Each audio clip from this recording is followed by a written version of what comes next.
Assalamualaikum warahmatullahi wabarakatuh. Alhamdulillahi wassalatu wassalamu ala rasulillah nabiyina Muhammadin wa ala alihi wa sahbihi wa man sara ala nahjihi ila yaumidin. Alhamdulillah, kita bisa melanjutkan kembali pembahasan tentang masalah khobar. Pada pertemuan kali ini kita akan melanjutkan pada pembahasan yang sebelumnya, yaitu akan kita bahas macam-macam khobar. Sebagaimana yang telah kita fahami bersama, yang sudah kita pelajari, bahwa khobar adalah penyempurna makna mubtada atau isim rofa yang menyempurnakan makna mubtada. Itulah khobar. Sekarang, siapa sajakah isim-isim atau kalimat apa saja yang bisa menjadi khobar? Kalimat apa saja yang bisa menyempurnakan makna mubtada? Maka dari sini macam-macam khobar. Khobar ada 3 macam. Penyempurna makna mubtada ada 3 macam. Yang pertama, khobar bisa dari isim dohir. Khobar bisa dari isim dohir. Khobar dari isim dohir atau khobar bisa dari isim dohir. Yang dimaksud isim dohir adalah isim yang memiliki tanda i'rab, memiliki tanda baca. Itu isim dohir.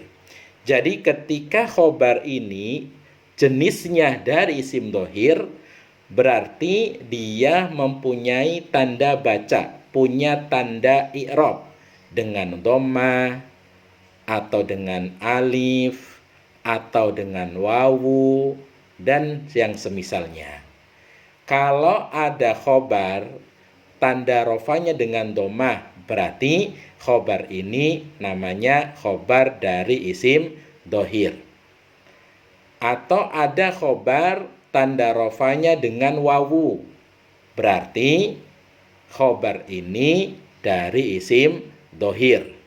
Atau ada khobar tanda rofanya dengan alif, berarti khobar ini dari isim dohir, sebagaimana pada contoh-contoh sebelumnya yang sudah kita berikan. Atau kita boleh membuat contoh yang lainnya. Misal, Muhammadun jalisun. Maka jalisun di situ sebagai khobar dari isim dohir. Kenapa? Karena jalisun punya tanda i'rab, yaitu tanda rofanya dengan dhammah karena isim mufrad. Begitu juga contoh lagi, misalnya al-waladani qaimani. Al-waladani qaimani. Qaimani di situ sebagai khobar dari isim dohir. Kenapa? Karena dia ada punya tanda i'rab, yaitu dengan alif karena isim mutsanna. Nah, biasanya ya, khobar dari isim dohir ini biasanya terjadi pada isim mushtaq. Nah, ketemu lagi dengan pembahasan isim mushtaq.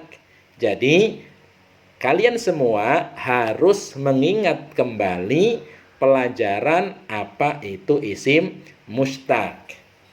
Apa itu isim mushtaq?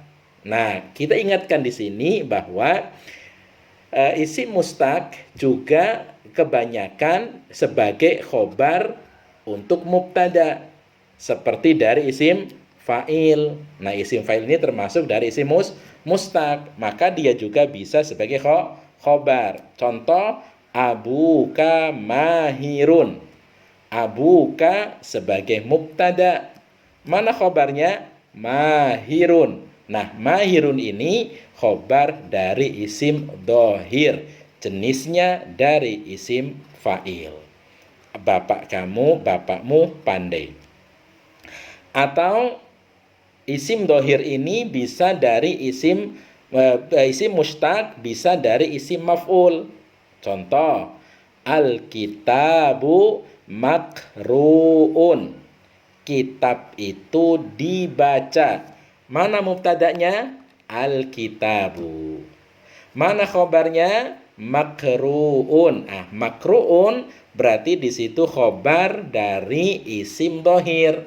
Kenapa? Karena punya tanda i'rab. Tanda i'rabnya dengan dhammah karena isim mufrad.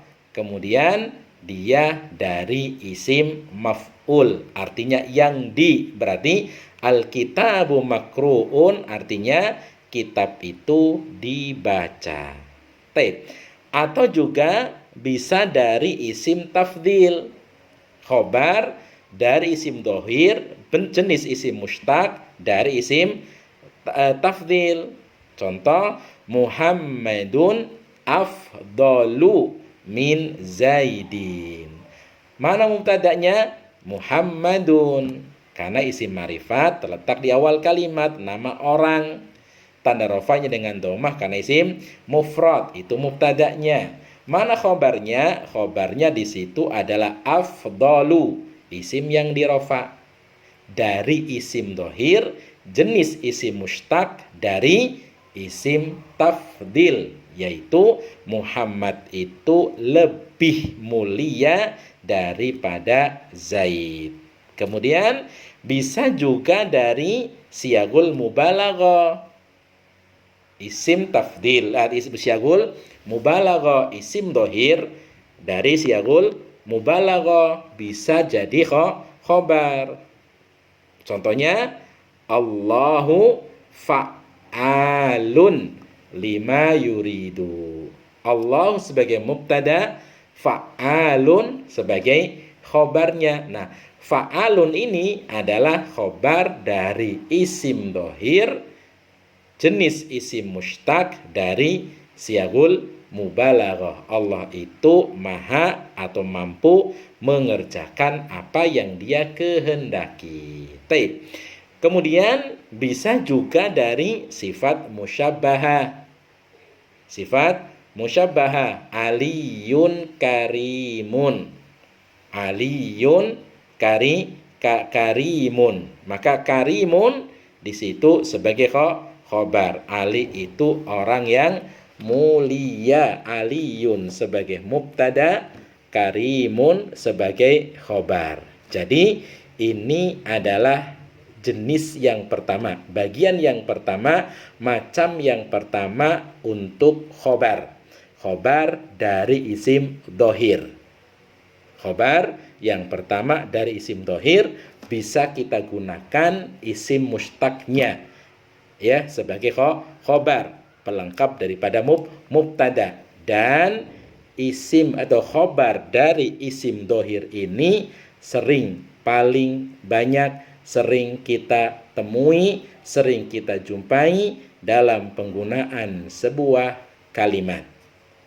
Dalam ayat juga banyak, ya, dalam hadis juga banyak khobar dari isim dohir berupa isim mustaq, baik dari isim fa'ilnya atau dari isim maf'ulnya atau dari isim tafdilnya atau siagul mubalaghahnya atau dari sifat musyabbahah. Nah, mereka itu ketika sebagai khobar memiliki tanda i'rab. Sehingga di i'rab rafa. Tanda rafanya dengan dhammah karena isim mufrad. Bisa juga kalau musanna berarti rafa tandanya dengan alif karena musanna. Ini yang pertama. Jadi jenis khobar atau macam khobar yang pertama adalah dari isim dohir. Kemudian yang kedua, khobar yang kedua bisa dari fi'il. Khobar yang kedua bisa dari fi'il. Jadi sesuatu yang bisa melengkapi mubtada bisa dari fi'il. Fi'il kalau melengkapi, kalau menyempurnakan mana mubtada, berarti fi'il ini disebut sebagai khobar. Maka khobar bisa dari fi'il. Jika khobar dari fi'il biasa disebut dengan khobar jumlah fi'liyah. Adapun fi'ilnya bisa dari fi'il madhi ataupun dari fi'il mudhari. Jadi fi'il madhi atau fi'il mudhari bisa menyempurnakan makna mubtada. Kalau fi'il madhi dan fi'il mudhari menyempurnakan makna mubtada, berarti fi'il ini disebut dengan khobar. Disebut dengan khobar. Kenapa? Karena dia yang menyempurnakan makna mubtada. Taib. Contoh khobar dari fi'il madhi. Al-ustadu kataba risalatan. Al-ustadu sebagai mubtada. Mana khobarnya? Kataba dari fi'il madhi, dari kata kerja. Nah, berarti kataba di situ kedudukannya sebagai khobar. Kenapa? Karena kataba ini menyempurnakan makna mubtada, yaitu al-ustadu. Sehingga al-ustadu kataba risalatan punya arti seorang guru itu menulis surat. Maka kataba, kata kataba adalah jumlah fi'liyah fi mahalli raf'in sebagai khobar. Contoh yang kedua, Aisyatu tobakhat ruzzan. Aisyah telah masak nasi. Aisyah itu kedudukannya sebagai mubtada. Mana khobarnya? Khobarnya adalah fi'il yang terletak setelah Aisyah, yaitu tobakhat. Berarti tobakhat di situ jumlah fi'liyah. Oleh karena itu, kata tobakhat jumlah fi'liyah fi mahalli raf'in sebagai khobar. Karena tobakhat ini yang menyempurnakan makna mubtada. Contoh yang berikutnya, al-waladu jalasa. Al-waladu jalasa. Al-waladu jalasa. Seorang anak itu duduk. Al-waladu sebagai mubtada, tanda rafanya dengan dhammah karena isim mufrad. Jalasa di situ fi'il. Berarti dia yang menyempurnakan makna mubtada dari fi'il, yaitu fi'il madhi. Maka kata jalasa adalah jumlah fi'liyah fi mahalli raf'in sebagai khobar. Taib, itu contoh-contoh khobar dari fi'il madhi. Sekarang contoh khobar dari fi'il mudhari. Contohnya, Allahu yastahzi'u bihim. Lafdzul jalalah Allahu dibaca rafa karena sebagai mubtada. Mana khobarnya? Yastahzi'u dari fi'il mudhari.